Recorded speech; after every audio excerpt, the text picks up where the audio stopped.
Geopolítica. Segundo Lucy Niemeyer, do jornal Nova República, ela escreveu: ex-chefe da inteligência venezuelana, que assumiu repasse de dinheiro para Lula, se declara inocente nos Estados Unidos. Ex-chefe da inteligência venezuelana se declara inocente de acusações de tráfico de drogas nos Estados Unidos. O ex-diretor da inteligência militar venezuelana, Hugo Carvajal, se declarou inocente das acusações de tráfico de drogas nos Estados Unidos. Promotores federais dos Estados Unidos afirmam que Carvajal, que foi uma figura importante no governo do ex-presidente Hugo Chávez, teria coordenado o embarque de 5.600 quilogramas de cocaína da Venezuela para o México em 2006. Olá, gente querida, gente da gente. Eu sou a Amy Rios, do canal Global News 777G. Estou aqui para dar as boas-vindas a todos vocês que nos acompanham todos os dias aqui no canal Global News 777G, e a pauta de hoje, sábado, dia 22/7/2023. Esta recheada de notícias bem relevantes do Brasil e do exterior. Então, se você gosta desse conteúdo, já se inscreve e deixa o seu gostei ou não gostei. E também o seu comentário é muito importante para nós. Agora vamos a essas notícias. Após mais de 10 anos de investigação, o Departamento de Justiça dos Estados Unidos conseguiu levar Carvajal a solo norte-americano para enfrentar as acusações. O ex-chefe da inteligência venezuelana chegou aos Estados Unidos após ser extraditado da Espanha e compareceu perante o juiz Stewart Caron no Tribunal Federal de Manhattan, onde declarou sua inocência. A próxima audiência de Carvajal está marcada para 25 de julho. Seu advogado, Zachary Margolis Onuma, planeja apresentar um pedido para que seu cliente seja libertado sob fiança em uma data posterior, ressaltando que Carvajal é categoricamente inocente das acusações. Carvajal, que foi considerado os olhos e ouvidos de Hugo Chávez nas Forças Armadas por mais de uma década, enfrenta acusações graves relacionadas ao tráfico de drogas. Segundo os promotores federais, as drogas teriam como destino final os Estados Unidos. Essas acusações vêm à tona após Carvajal ter revelado detalhes de um esquema de financiamento ilegal de partidos de esquerda na América Latina e na Europa, incluindo alegações envolvendo o ex-presidente Luiz Inácio Lula da Silva. As informações trazidas por Carvajal geram preocupações sobre as implicações políticas regionais e internacionais e agora, com sua prisão e declaração de inocência nos Estados Unidos, a situação se torna ainda mais complexa. Mais uma notícia do jornal Nova República. De acordo com Lucy Niemeyer do NR, Lula quer 40 anos de prisão para quem ameaçar a vida de ministros do STF, presidente e chefes de Senado e Câmara. Nós nunca sabemos que resultados virão da nossa ação, mas se não fizermos nada, não existirão resultados. Mahatma Gandhi. Lula enviou ao Congresso um projeto de lei visando fortalecer a proteção das autoridades brasileiras e a integridade do Estado Democrático de Direito. O projeto, proposto pelo ex-presidente Luiz Inácio Lula da Silva, sugere uma emenda ao Código Penal que prevê penas mais severas para quem ameaçar a vida do presidente e vice-presidente, presidentes da Câmara e do Senado, ministros do Supremo Tribunal Federal, STF, e o Procurador-Geral da República. As medidas apresentadas em uma cerimônia no Palácio do Planalto têm o objetivo de reforçar a segurança dessas autoridades fundamentais para o funcionamento do país.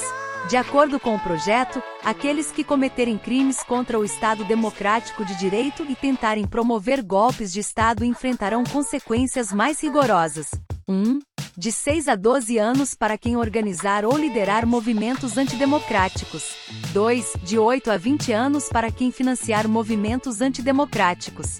3. De 6 a 12 anos, mais pena correspondente à violência, para crimes que atentem contra a integridade física e a liberdade do Presidente da República, do Vice-Presidente da República, do Presidente do Senado Federal, do Presidente da Câmara dos Deputados, dos Ministros do Supremo Tribunal Federal e do Procurador-Geral da República com fim de alterar a ordem constitucional democrática.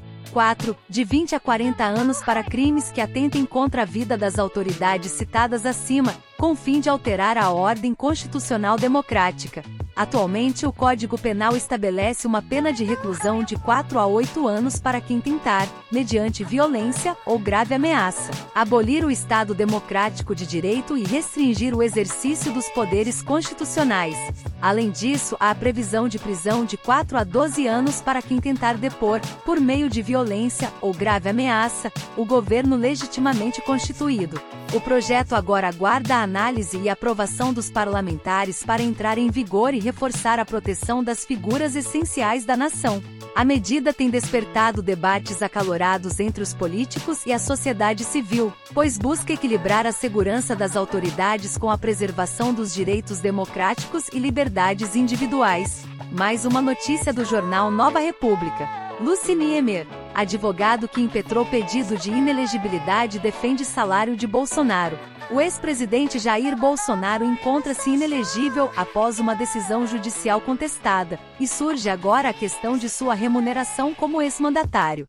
O subprocurador-geral Lucas Rocha Furtado, do Ministério Público junto ao Tribunal de Contas da União, TCU, solicitou a suspensão do salário do ex-presidente, alegando que a remuneração viola o princípio da moralidade administrativa, uma vez que é proveniente do fundo partidário, abastecido com dinheiro público. No entanto, o advogado Valber Agra, que atuou na ação proposta pelo PDT que tornou Bolsonaro inelegível, defende a manutenção do salário. Agra argumenta que Bolsonaro ainda possui seus direitos políticos, mesmo tendo sido declarado inelegível, e que qualquer outra sanção contra ele seria um ato de arbitrariedade sem amparo na lei. A condenação de Bolsonaro, que o impede de disputar eleições até 2030, foi resultado de uma decisão do Tribunal Superior Eleitoral, TSE, que constatou abuso de poder político e uso indevido dos meios de comunicação durante uma reunião com embaixadores no Palácio da Alvorada. Nessa reunião, Bolsonaro questionou a integridade do processo eleitoral e levantou suspeitas sobre as urnas eletrônicas. A questão da suspensão do salário de Bolsonaro ainda não foi oficialmente analisada pelo TCU, mas já gera polêmica no tribunal. Alguns ministros e técnicos consideram que não cabe ao TCU fiscalizar a utilização dos recursos do fundo partidário para remunerar o ex-presidente. Segundo a lei, a suspensão dos direitos políticos é uma das possíveis penalidades para aqueles que praticam atos de improbidade administrativa, como o uso indevido da estrutura estatal. No entanto, ao contrário do âmbito penal, a lei de improbidade administrativa não prevê a possibilidade de prisão, mas sim outras sanções, como a perda da função pública e a aplicação de multas. Diante desse cenário, a defesa de Bolsonaro argumenta que ele possui o direito de continuar recebendo seu salário, pois ainda detém seus direitos políticos. Para o advogado Valber Agra, a suspensão do salário seria uma medida arbitrária, já que Bolsonaro não foi condenado a perder seus direitos políticos, apenas tornou-se inelegível. A questão aguarda análise oficial do TCU, que decidirá sobre a continuidade do pagamento do salário pelo PL. O jornal Nova República traz outra notícia importante. Por Lucini Emer, senador apresenta denúncia contra Moraes na ONU por violações de direitos humanos. Título: Comitiva leva denúncias à ONU sobre irregularidades e abusos contra presos do 8 de janeiro em Brasília. Conforme informação veiculada nas redes oficiais do senador Eduardo Girão, Novo CE, uma comitiva está se preparando para viajar até a sede da Organização das Nações Unidas, ONU, em Nova York na próxima sexta-feira, 21, com o objetivo de entregar um relatório contendo denúncias de abusos e irregularidades cometidas contra os suspeitos de participar dos ataques às sedes dos três poderes, ocorridos em Brasília no dia 8 de janeiro deste ano. Em suas redes, o senador declarou que estará indo com recursos próprios, sem uso de nenhum dinheiro público, e que nem todos os parlamentares irão por estar dentro do período de recesso parlamentar. Nesta ação, o senador visa fazer denúncias à atuação do ministro Alexandre de Moraes pelas ilegalidades nas prisões sobre 8 de janeiro. No vídeo, o senador declara que a princípio crianças foram levadas presas no galpão da Polícia Federal em Brasília, sendo uma afronta ao direito das crianças.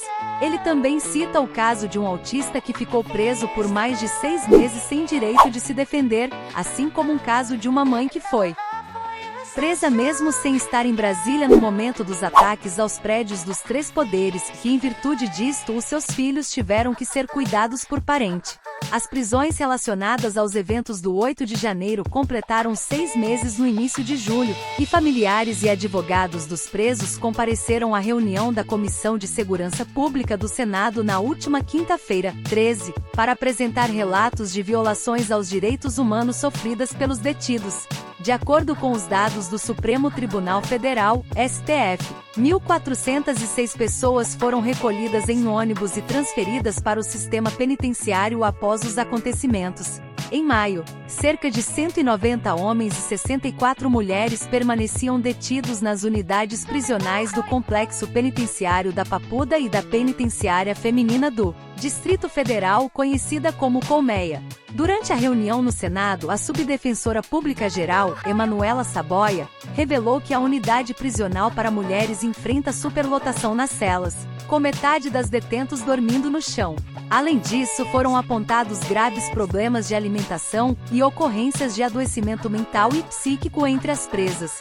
A comitiva liderada pelo senador Eduardo Girão busca alertar a ONU sobre a situação precária e as violações dos direitos humanos enfrentadas pelos detidos após os eventos do 8 de janeiro em Brasília. Os relatos apresentados podem ter implicações importantes, e as denúncias levantadas levantam preocupações sobre a adequação das prisões e o tratamento dos presos durante esse período.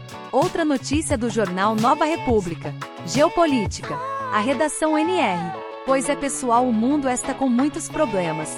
Aqui eu, M, da equipe do canal Global News 777G, trago mais uma notícia internacional para vocês.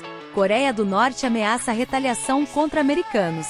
A força nuclear é um poderoso meio de defesa da soberania, integridade territorial e interesses fundamentais do Estado, impedindo uma guerra na Península Coreana e na região do Nordeste Asiático e garantindo a estabilidade estratégica do mundo. Líder Kim Jong-un. Confronto intensifica-se na Península Coreana. Ministro norte-coreano adverte sobre o uso de armas nucleares. Na última quinta-feira, 20 de julho de 2023, o ministro da Defesa da Coreia do Norte, Kang San-nam, lançou um alerta a respeito das atividades militares conduzidas pelos Estados Unidos e pela Coreia do Sul na Península Coreana. Segundo o ministro, a crescente visibilidade da mobilização do submarino nuclear estratégico e de outros ativos estratégicos pode criar condições para o uso de armas nucleares, conforme previsto na Lei da Coreia do Norte. Ele também culpou seus rivais pelo aumento da tensão na região, classificando a situação como uma realidade perigosa de confronto militar. A situação atual está ligada a acontecimentos passados, como em setembro de 2022, quando a Coreia do Norte aprovou uma lei que assegura ao país o direito de usar armas nucleares para autodefesa contra inimigos externos. O líder Kim Jong ressaltou na época que essa legislação é irreversível e impede possíveis negociações de desnuclearização. Segundo informações da agência de mídia estatal KCNA, o texto aprovado classifica a Coreia do Norte como um estado nuclear responsável, que se opõe a todas as formas de guerra, incluindo a guerra nuclear, aspirando a um mundo pacífico com justiça internacional. Entre os cenários que poderiam justificar o uso do arsenal estão a ameaça de um ataque nuclear iminente, a ameaça à liderança, ao povo ou à existência do país e a busca de vantagem durante uma guerra. Esses fatores aumentam a preocupação sobre a estabilidade estratégica no Nordeste Asiático e podem afetar o mundo como um todo.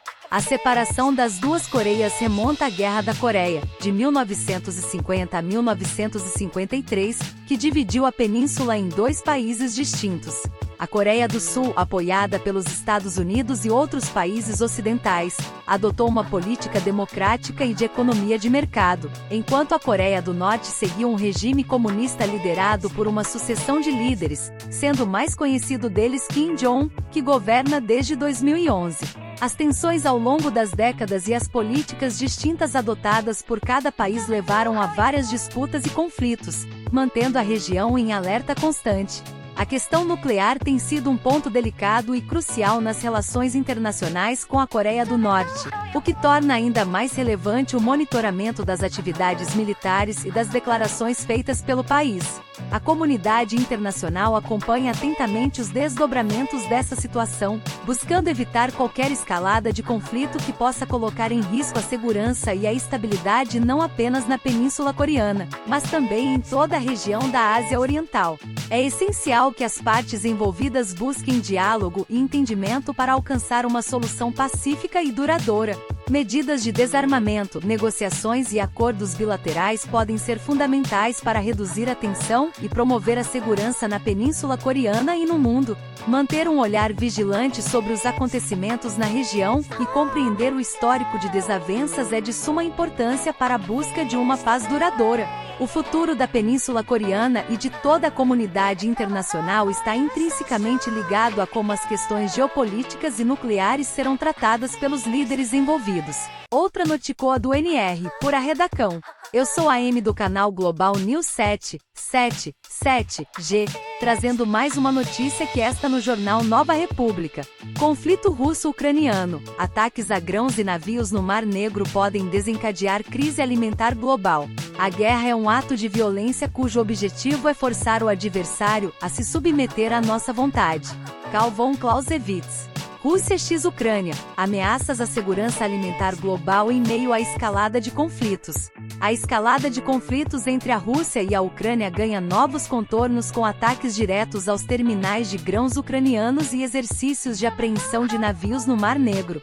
Essa situação tem levantado preocupações entre líderes ocidentais, que veem na ofensiva russa uma potencial tentativa de evitar sanções ao ameaçar a segurança alimentar global. Os terminais de grãos na região de Odessa foram alvejados, resultando na destruição de toneladas de ervilhas e cevada, além de deixar 2 pessoas feridas.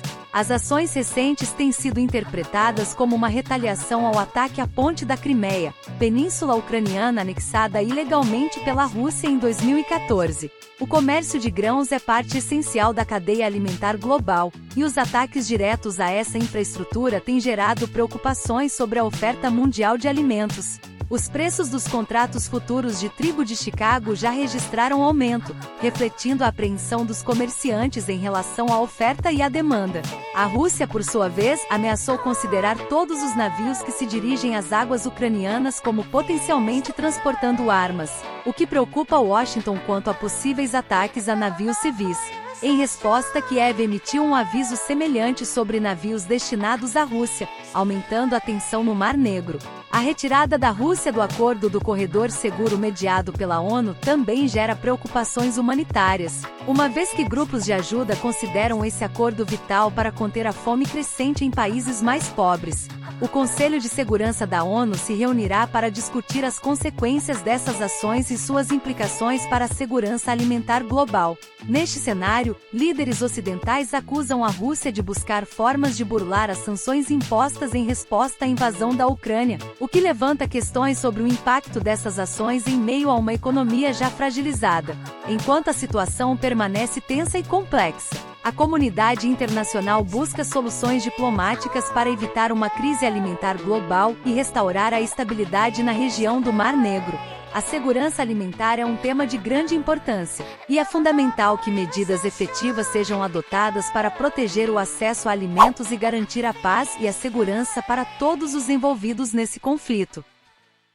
Essas foram as notícias desse horário, e se você gostou, não se esqueça de se inscrever e deixar o seu gostei ou não gostei, para que o canal Global News 777G tenha relevância e o YouTube entenda que o conteúdo é bom. E lembre-se que a qualquer momento voltaremos com mais notícias do Brasil e do exterior, e também com outras programações interessantes para todos os gostos, aqui no canal Global News 777G. Para vocês, um forte abraço de toda a nossa equipe e até já!